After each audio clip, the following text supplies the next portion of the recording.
चलिए तो सवाल देखते हैं ये। A block of mass 3m is suspended by a meter scale rod of mass m. ये जो rod है उसका mass m है, as shown in the figure. If the tension in the string A is equal to the kmg, tension in string A is kmg in equilibrium, then value of k will be what? तो हमें यहाँ पे k find करना है। यहाँ पे देखो कि मीटर लेंथ का एक रॉड दिया है, मीटर स्केल दिए, दैट इज ऑफ 100 सेंटीमीटर, ठीक है। और यहाँ पे जो एक मास सस्पेंड किया है 3m, ये रॉड का मास है, दैट इज m, और वो 25 सेंटीमीटर के डिस्टेंस पे है, ठीक है। तो चलिए देखते हैं इसे सॉल्व कैसे करते हैं। हमें चाहिए टेंशन इन स्ट्रिंग ए के ऊपर टेंशन निकालना है, तो एक एफपीडी बनाते हैं इसका। ए का टेंशन कहां पे लगेगा? ऊपर। बी का टेंशन कहां पे लगेगा? ऊपर। यहाँ पे देखो m मास 3m मास यहाँ पे सस्पेंड किया है, तो उसका वेट कितना होगा? 3mg। और ये रॉड है पूरा, ठीक है, रॉड का वेट m है, तो उसका जो वेट लगेगा वहां सेंटर से लगेगा, यहां से नीचे की ओर mg, ठीक है। तो अभी देखो ये कितना है? 25 सेंटीमीटर।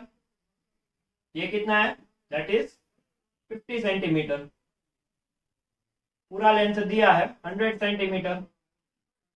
तो अभी इस पॉइंट पे, ठीक है, इस पॉइंट पे, बी के इस पॉइंट पे टॉर्क लगाओ, टॉर्क। तो ये इक्विलिब्रियम में बोला है यहाँ पे, तो net torque at B will be 0।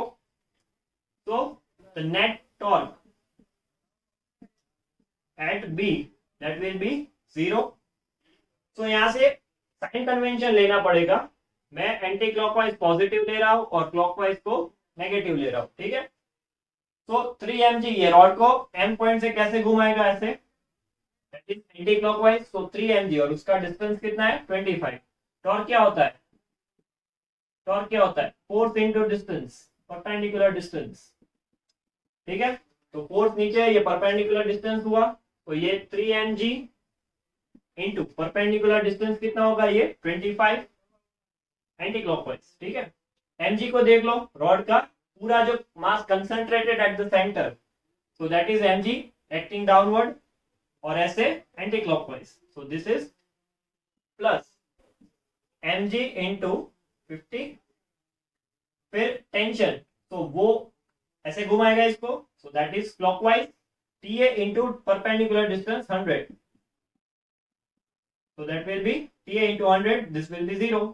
तो ये क्या होगा? 25 into 3 75 mg प्लस 50 mg इज इक्वल टू, उसको इस तरफ डाल दो, 100 TA। तो TA will be equal to 75 plus 50, 125 mg by 100।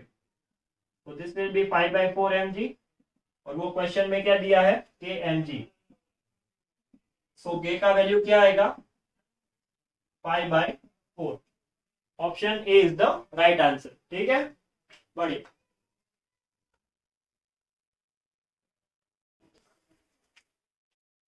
चलिए तो अगला क्वेश्चन जो है वो है कि there are two magnets P and T, P is used in permanent magnet while T is used in transformers, then correct options are, ये theoretical base है।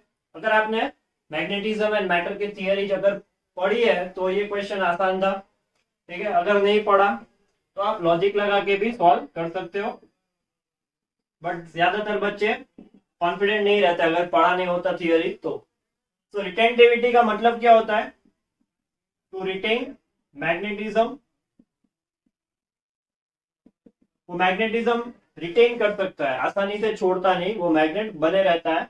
और कोर्सिविटी का मतलब क्या होता है? कोर्सिविटी का मतलब होता है कि अगर हम एक्सटर्नल मैग्नेटिक फील्ड अप्लाई करें, applying external magnetic field in opposite direction to wipe out magnetism, ठीक है। तो रिटेंटिविटी एंड कोर्सिविटी का मतलब ये होता है, अगर यहाँ पे P है वो परमानेंट मैग्नेट है, तो सोचो कि परमानेंट मैग्नेट है, वो मैग्नेटिज्म रिटर्न करता है, हाँ करता है, इसलिए तो वो परमानेंट है। सो परमानेंट मैग्नेट P की हाई रिटेंटिविटी होगी, ठीक है। पी के लिए क्या होगा, रिटेंटिविटी विल बी हाई, ठीक है। तो ये ऑप्शन तो निकल गया। अभी ये चेक करो कोर्सिविटी, तो अगर एक्सटर्नल मैग्नेटिक फील्ड अप्लाई करो तो अभी भी परमानेंट मैग्नेट जो है वो अपना नेचर नहीं छोड़ता, तो इसलिए उसकी कोर्सिविटी भी क्या होती है, हाई, ठीक है। तो उसकी कोर्सिविटी भी क्या रहेगी, हाई। तो ऐसा ऑप्शन नहीं है, इसलिए पी आंसर नहीं होगा। तो टी में देख लेते हैं। यहाँ पे टी इनडायरेक्टली बोला है कि ट्रांसफॉर्मर, टी क्या बोला है, इनडायरेक्टली बोला है ट्रांसफॉर्मर। तो it is soft iron actually, because soft iron is used in transformer, solenoid, ठीक है। वो आयरन कोर के लिए ये यूज होता है सॉफ्ट आयरन। तो सॉफ्ट आयरन ऐसा मटेरियल है जिसके पास, जिसको अगर मैग्नेटिक फील्ड दो तो वो मैग्नेट होगा, मैग्नेटिक फील्ड हटा दो तो वो नॉर्मल हो जाएगा। तो अगर मैग्नेटिक फील्ड हम देंगे तब टेम्पररी वो मैग्नेटिक बिहेवियर दिखाएगा। सो उसकी जो रिटेंटिविटी है वो क्या है, लो होगी। और अगर मैग्नेटिक फील्ड निकाल दो तो वो नॉर्मल हो जाता है, इसलिए कोर्सिविटी भी क्या होगी उसकी, लो होगी। क्लियर है। तो इसका आंसर ये बनेगा सी। अगर ये थियरी आपको पता है, पढ़ी है, अगर नहीं पढ़ा तो मतलब से, उसके मीनिंग से भी आप उसका अंदाजा लगा सकते हो। तो इसका आंसर होगा सी।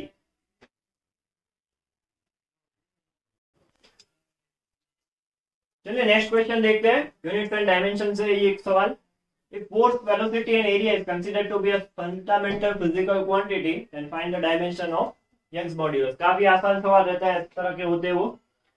तो Young's modulus है वो अगर आपको याद नहीं, तो इट इज फोर्स पर एरिया, प्रेशर के जैसा ही होता है वो, फोर्स अपॉन एरिया। तो सबसे पहला डायमेंशनल फॉर्मूला लिख लो सबके। तो फोर्स का जो डायमेंशनल फॉर्मूला होता है m1 kg metre per second square. तो m1 l1 t minus to इसका स्क्वायर, तो ये होगा m1 l minus one T minus to. तो ये यंग्स मॉड्यूलस हो गया। फिर फोर्स, तो फोर्स का अभी हमने यहाँ पे लिखा m1 l1 t minus to. फिर है वेलोसिटी, तो वेलोसिटी के लिए v यूज कर लो, तो metre per second, so l1 t minus one. फिर area, so that is l square, सिर्फ मीटर स्क्वायर, ठीक है। तो अभी काफी आसान है। Young's modulus that is proportional to force power a, velocity power B और एरिया पावर सी। तो डायमेंशनल फॉर्मूला लिख लो और सिर्फ पावर कंपेयर करना है आपको। m1 l minus one T minus two, force का m1 l1 t minus two power A, l1 t minus one power B और l2 पावर सी। तो फॉर पावर m कंपेयर करो, यहाँ पे m एक ही है, सो a इक्वल टू वन होगा। चलिए a मिल गया हमें, a इक्वल टू वन है। फिर l का पावर कंपेयर कर लो, तो minus one is equal to यहाँ पे a, यहाँ पे b और ये होगा 2c। चलिए मजा नहीं आया इसमें, t कंपेयर कर लेते हैं। तो t में होगा माइनस टू, इसमें होगा माइनस टू ए, यहाँ पे होगा माइनस बी। बढ़िया, यहाँ पे t है नहीं तो यहाँ से हम b निकाल सकते हैं। तो minus two into one minus B, तो minus two is equal to plus two is equal to minus B. तो b का पावर क्या आ रहा है, जीरो, सो b जीरो हो गया। अभी यहाँ से c निकाल लो, तो माइनस वन टू सी, तो c will be minus one. तो यंग्स मॉड्यूलस क्या बन रहा है, force raised to power one, velocity raised to power zero and area raised to minus one. तो ये ऑप्शन कौन सा है, ऑप्शन ए 10 माइनस। तो ए ऑप्शन इसका सही आंसर होगा।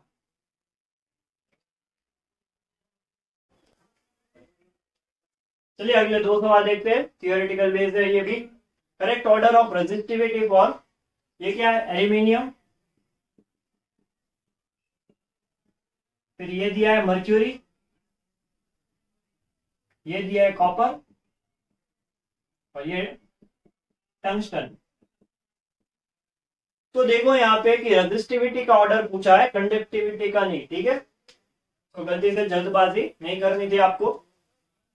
तो देखो कॉपर है वो बढ़िया कंडक्टर है, हमें पता है, तो रेजिस्टिविटी क्या रहेगी, लो रहेगी। तो ये तो सीधी बात है कि कॉपर है वो सबसे लो। तो ये दो ऑप्शन है ए और C, that can be the answer, right. अभी देखो कॉपर के बाद अच्छा कंडक्टर कौन है, एल्यूमिनियम, तो उसकी रेजिस्टिविटी बाद में आएगी। तो लगा दो ऑप्शन है, ठीक है।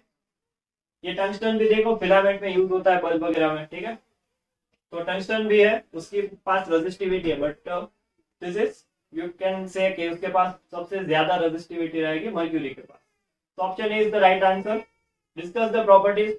ये तो काफी हलवा सवाल था, ठीक है, बहुत ही आसान, 10वीं क्लास में पढ़ते हैं ये सारी चीजें हम, कि सी के पीछे अगर ये डायग्राम दिया था, ये फोकस, ये सेंटर ऑफ कर्वेचर, और यहाँ पे ऑब्जेक्ट रख दिया, so parallel then it will pass through focus, and if you can pass it through centre of curvature, तो वो रिफ्लेक्ट करेगा वापस। तो यहाँ पे इमेज बनेगी, तो ये इमेज कौन सी है, रियल के साथ इन्वर्टेड, और छोटी होगी तो डिमिनिश्ड। तो देख लो ऑप्शन कौन सा है, real, diminished and inverted, option C is the right answer, ठीक है, बढ़िया।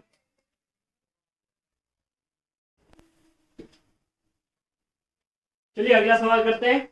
Find the minimum value of force applied perpendicular to line OP. यहाँ पे एक फोर्स दिया है that is acting perpendicular to OP, where O is the centre of ball of mass m, इस ball का मास दिया है m, and radius r to required to lift a ball. यहाँ पे एक हाइट दिया है, यहाँ ऐसे बॉल को यहाँ पे चढ़ाना है, ठीक है हमें। तो बॉल को अगर ऐसे हम चढ़ाएंगे तो वो कैसे ऊपर आएगा, ये फोर्स से हमें इसे लिफ्ट करना पड़ेगा। तो उसको जो अभी रोक रहा है वो फोर्स कौन सा होगा, जो यहाँ पे एक्ट कर रहा है अभी इस डायरेक्शन में, ठीक है। तो सबसे पहले फाइंड करते हैं कि वो डायरेक्शन में फोर्स कौन सा अप्लाई हो रहा है। चलिए एफपीडी बनाते हैं इसका। यहाँ पे मान लो कि फोर्स ओरिजिन ओ है, सेंटर ओ है, ये फोर्स इस डायरेक्शन में एक्ट कर रहा है। इसका पाइवोट पॉइंट कौन सा होगा, ये बॉल है वो किसके रिस्पेक्ट में घूमेगा, इसके रिस्पेक्ट में घूमेगा, पॉइंट पी के, ठीक है। तो बॉल जो पूरा रोटेट होगा वो इसके रिस्पेक्ट में होगा, ठीक है। तो हमें एक्चुअली ट्रेजेक्टरी इस पॉइंट से फाइंड करनी है, ऐसे ये बॉल ऐसे घूमेगा पूरा, ठीक है, उसके लोकस के ऊपर। चलिए तो यहाँ पे पॉइंट पी है, तो ये होगा उसका रेडियस आर। यहाँ पे देखो जो बॉल का वेट होगा वो डाउनवर्ड डायरेक्शन में एक्ट कर रहा है यहाँ पे, दैट इज mg, ठीक है। तो बॉल है उसका वेट जो है वो डाउनवर्ड डायरेक्शन में एक्ट कर रहा है। यहाँ पे रेडियस आर लिखते हैं अभी, दिस इज mg। यहां से ऐसे प्रोजेक्शन खींच लो, और यहाँ पे मान लो कि एंगल थीटा है कोई भी, तो ये एंगल थीटा यहाँ पे होगा, ठीक है। यहाँ पे एंगल थीटा है तो इसके ऑपोजिट डायरेक्शन में, फोर्स के ऑपोजिट, ये 90 होगा, ये 90, तो ये 90 माइनस थीटा, ये 90 माइनस थीटा, ये दोनों राइट एंगल पे, तो ये कितना होगा, ये एंगल थीटा होगा। तो दिस फोर्स जो इसको रोक रहा है, जो ये फोर्स ओवरकम करेगा, वो क्या होगा, mg cos थीटा, वो क्या होगा, mg cos थीटा। अभी देख लो ये mg cos थीटा है वो ऐसे एंटी क्लॉकवाइज डायरेक्शन में इस पॉइंट के with respect two point P, with respect two point P, ठीक है। ये काफी थोड़ा मुश्किल सवाल था। With respect two point P ये एंटी क्लॉकवाइज मोमेंट लगा रहा है, कौन सा, mg cos थीटा, ये एंटी क्लॉकवाइज मोमेंट लगा रहा है, और हमें फोर्स क्लॉकवाइज घुमाना होगा। इस बॉल के ऊपर जो फोर्स लगा रहे हैं वो क्लॉकवाइज होना चाहिए। तो देखते हैं अभी, यहाँ पे देखो हाइट दी है a, ये पूरा लेंथ है वो r है, ठीक है। यहाँ पे a दिया रखा है और ये पूरा लेंथ है वो r है, ठीक है। तो ये हाइट कितनी होगी, यहाँ पे ये r माइनस a होगा, पूरा r, पूरा r, और ये काट दो तो a, r माइनस a, ये होगा r, यहाँ पे थीटा है, ठीक है। तो हमें जो फोर्स अभी ओवरकम करना है, ठीक है, तो एक्चुअली वो टॉर्क होगा। तो टॉर्क यानी फोर्स इनटू परपेंडिकुलर डिस्टेंस। तो ये फोर्स कितना लगेगा, फोर्स इंटू परपेंडिकुलर डिस्टेंस, तो वो होगा रेडियस के जितना ये आर। उसको ओवरकम करने के लिए इसको ओवरकम करना जरूरी है, ये फोर्स इंटू परपेंडिकुलर डिस्टेंस, तो m g cos theta into r, तो ये आर से आर कट गया, तो फोर्स यानी एम जी कॉस थीटा। तो अभी कुछ नहीं करना, कॉस थीटा का वैल्यू बना लो, क्योंकि यहाँ पे देखो थीटा नहीं दिया, थीटा तो हमने लेट किया खुद से, तो यहाँ से थीटा बनाना है। चलिए कॉस थीटा यानी एडजेसेंट, तो ये साइड कौन सा होगा, r square minus r minus a the whole square, ठीक है, इतना ट्रिको तो आता ही होगा आपको। चलिए cos theta that is adjacent upon hypotenuse, तो एडजेसेंट क्या होगा, r square minus r minus a the whole square upon r, ठीक है, हाइपोटेन्यूज, एडजेसेंट बाय हाइपोटेन्यूज, तो ये होगा r square minus r square minus minus plus, तो ये 2 R A minus minus sorry minus plus minus A square, ठीक है, whole upon r, तो आर से आर स्क्वायर कैंसिल, तो ये 2 R A minus A square by r, ये हो गया cos थीटा का वैल्यू, यहाँ पे रख दो। So minimum force F minimum that is M G cos theta यानी under root 2 R A minus A square by R. सो ऐसा ऑप्शन कौन सा है, ये रहा ऑप्शन बी, ठीक है। तो बहुत ही सही सवाल था ये, अगर आपका सही रहा तो चीयर्स, वरना सीख लो ऐसे, ठीक है।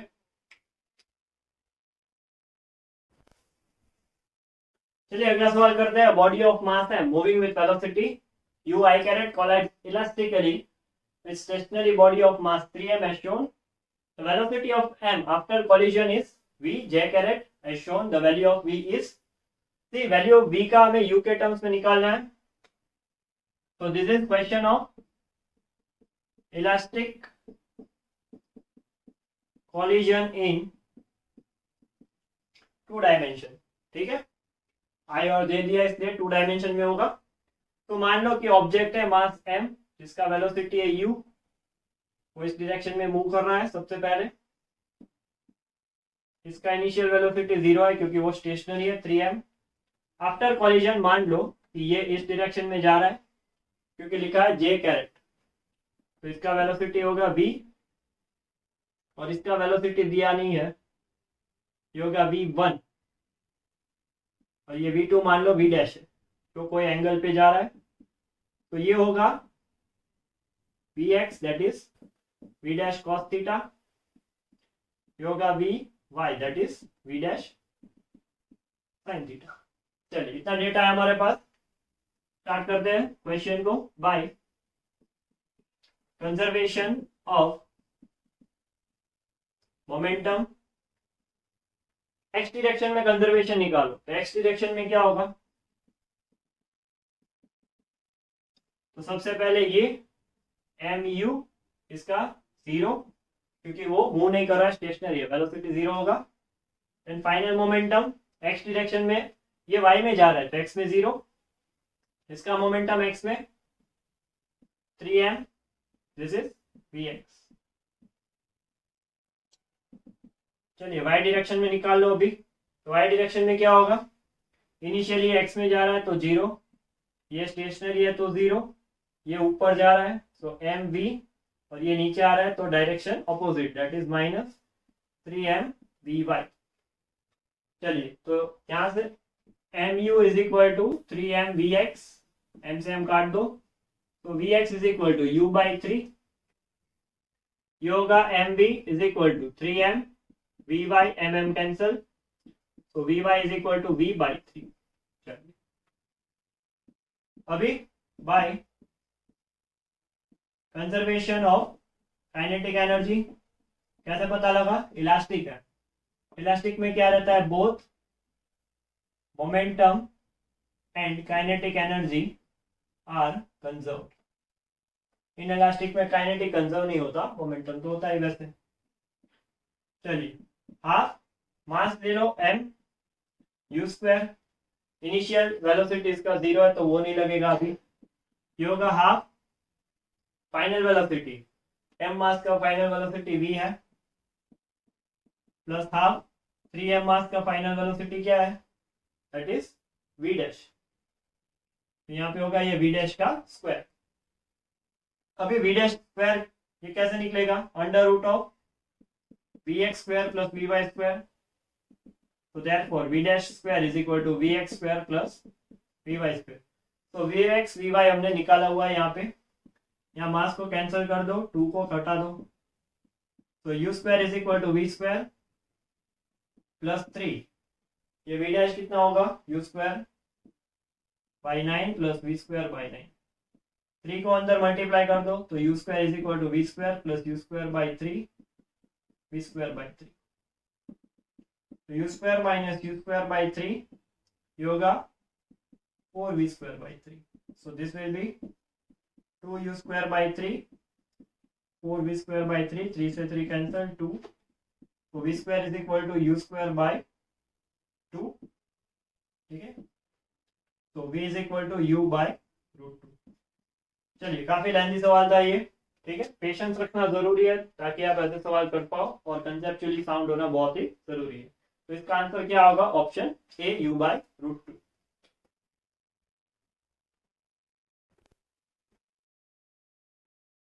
चलिए अगला सवाल देखते हैं। A proton enter in a uniform magnetic field of 2 millitesla at an angle of 60 degree with the magnetic field with speed 10 meter per second. Find the pitch of path. अभी यहाँ पे देखो, कोई भी चार्ज पार्टिकल है यो वो uniform magnetic field में किसी भी एंगल से जा रहा है, उसका मतलब क्या है कि वो ऐसे हेलिकल पाथ में मूव करेगा, ठीक है। अगर 90 डिग्री पे जा रहा हो तो सर्कुलर, और अगर उस डायरेक्शन में ही हो तो स्ट्रेट मोशन, ठीक है। 3 केस आपने पढ़े होंगे। तो ये है हेलिकल पाथ। तो इसमें जो डेटा दिया है v is equal to that is given 2 into 10 power minus 3 tesla, फिर एंगल थीटा दिया है 60 डिग्री, ठीक है। बहुत ही आसान सवाल है ये वैसे तो, क्योंकि फॉर्मूला बेस ही पूछ लिया डायरेक्ट। चलिए, तो यहाँ पे प्रोटोन दिया है, प्रोटोन। तो पिच का फॉर्मूला क्या है, अगर आपने पढ़ा हो तो टीवी कॉस थीटा। पिच का फॉर्मूला क्या होता है, टीवी कॉस थीटा। टी यानी 2 pi m upon q B into v cos theta, ठीक है। आपको ये फॉर्मूला सारे याद होंगे, बहुत ही आसान है, बहुत इंपॉर्टेंट है। 2 इंटू पाई इंटू एम, यहाँ पे देखो मास है 1.6 into 10 power minus 27, that is the mass of proton, ठीक है। इंटू वेलोसिटी v क्या है 10 cos 60 charge of proton 1.6 10 power minus 19, और v क्या दिया है 2 इंटू 10 पावर माइनस 3। तो 1.6 निकाल देते हैं, 2 से 2 काट देते हैं। चलिए अभी ये पाई ऐसे ही रहने दो, ये -27 प्लस 1, ये होगा -19, ऊपर जाएगा तो +19, ये ऊपर जाएगा तो +3, और cos 60 तो दैट इज 1/2, ठीक है। तो वैसे तो यहाँ पे हाफ हो रहा है, तो ये आंसर सही होना चाहिए, ठीक है। ये वाला बी पाई, ये हो रहा है 0.5 इंटू, ये कितना हो गया 20, 23 और -27, तो -4, ठीक है। अगर इसको 5, इसको 50 बना दो तो -2 और लगेंगे, तो -6, तो 50 पाई, ये -6 यानी माइक्रोमीटर, ठीक है। पिच यानी डिस्टेंस होगा। तो बहुत ही आसान सा सवाल था ये, जस्ट फॉर्मूला लगाना है आपको, टीवी कॉस थीटा, सारे वैल्यूज दिए रख दो, बड़ी आसान था। चलिए नेक्स्ट देखते हैं।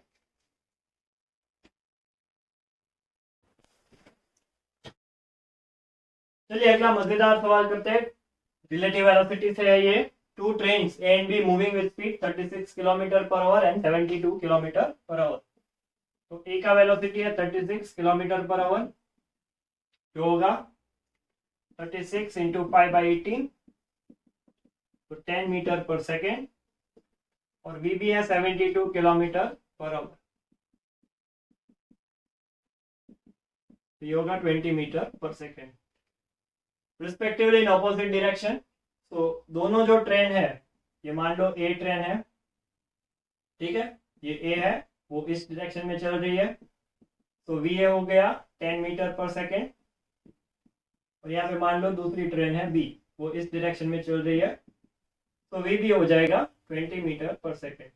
अगर ये 10 है, ये 20 है, इसको मान लो प्लस लेते हैं, तो ये होगा माइनस। साइन कन्वेंशन अप्लाई करना जरूरी है। चलिए आगे बढ़ते हैं। A man moving in train A, इसके अंदर एक आदमी है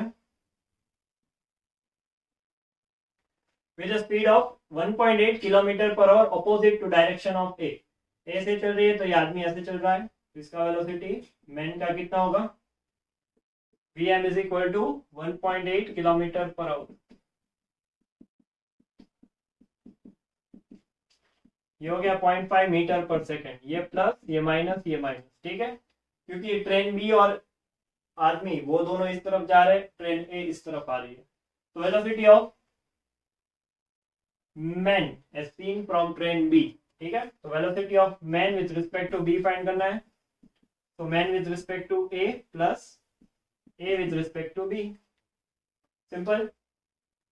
तो man with respect to A कितना होगा, वो खुद अंदर खड़ा है, वो खुद इस डायरेक्शन में ऐसे जा रहा है, तो इसका वेलोसिटी इसके रिस्पेक्ट में क्या होगा, जो उसका खुद का है, दैट इज माइनस 0.5, ठीक है, क्योंकि वो खुद अंदर खड़ा है, वो भी इस तरफ जा रहा है, ठीक है, बट वो अंदर चल रहा है, तो उसका रिलेटिव वेलोसिटी होगा वो सिर्फ खुद का ही कैलकुलेट होगा। तो B A B, so B A minus B B, तो ये हो गया माइनस 0.5 प्लस ए कितना होगा 10 माइनस माइनस 20, तो माइनस 0.5 प्लस 10 प्लस 30, ये हो गया 29.5 मीटर पर सेकेंड, ठीक है, तो ऑप्शन बी सही आंसर है।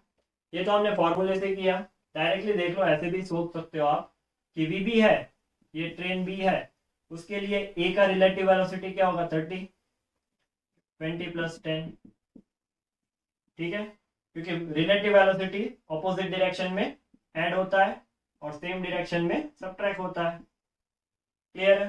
तो बी के लिए ए जो है वो इस डायरेक्शन में जा रहा है, खुद इस डायरेक्शन में जा रहा है, सो बी के लिए ए कैसा रहेगा, उसका रिलेटिव स्पीड बी का कितना होगा 30, तो बी इस डायरेक्शन में 30 से जा रहा है, आदमी भी इस डायरेक्शन में 0.5 से जा रहा है, तो इन दोनों का सबट्रैक्शन निकालो, तो दैट इज 29.5।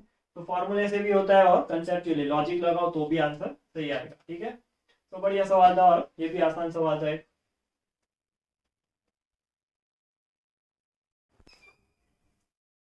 चलिए नेक्स्ट क्वेश्चन देखो। A charged particle having charge q and speed v is moving in xy plane in x directions. It enters in a region of uniform electric field directed in y direction and extended up to x equal to 0 to x equal to d तक. And what is the equation in path in terms of d? चलिए देखते हैं। मान लो कि एक charge particle है, इसका charge q है और वो x डायरेक्शन में, जिसका वेलोसिटी क्या है v, इस डायरेक्शन में वो आगे बढ़ रहा है चार्ज पार्टिकल, और वो एक इलेक्ट्रिक फील्ड में चला जाता है विच इज वर्टिकली अपवर्ड, ठीक है। मान लो यहां से वो एंटर हो रहा है x इक्वल टू 0, तो इलेक्ट्रिक फील्ड क्या करेगा, फोर्स लगाएगा F is equal to Q E से, ठीक है, उसके ऊपर फोर्स लगाएगा, तो ये पार्टिकल ऐसे मूव करेगा। तो मान लो कि यहाँ कहीं पे वो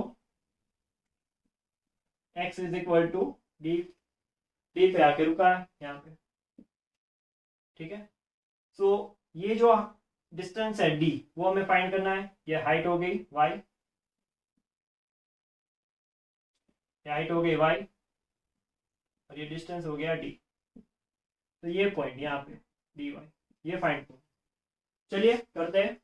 तो अभी देखो velocity in x direction that is given v, x direction में उसका वेलोसिटी क्या है v, तो velocity is equal to distance by time, तो x डायरेक्शन में तो v इज इक्वल टू क्या होगा x बाई टी, और x is equal to t into v, x direction में ये होगा।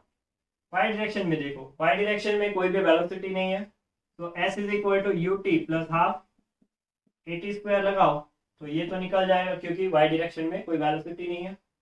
तो डिस्प्लेसमेंट वाई डायरेक्शन में कितना होगा, हाफ के टी स्क्वायर जितना, क्योंकि हमने टाइम टी लिया है, मान लो कि टाइम टी लग रहा है, ठीक है। अभी देखो force F is equal to Q E, तो force is equal to mass into acceleration,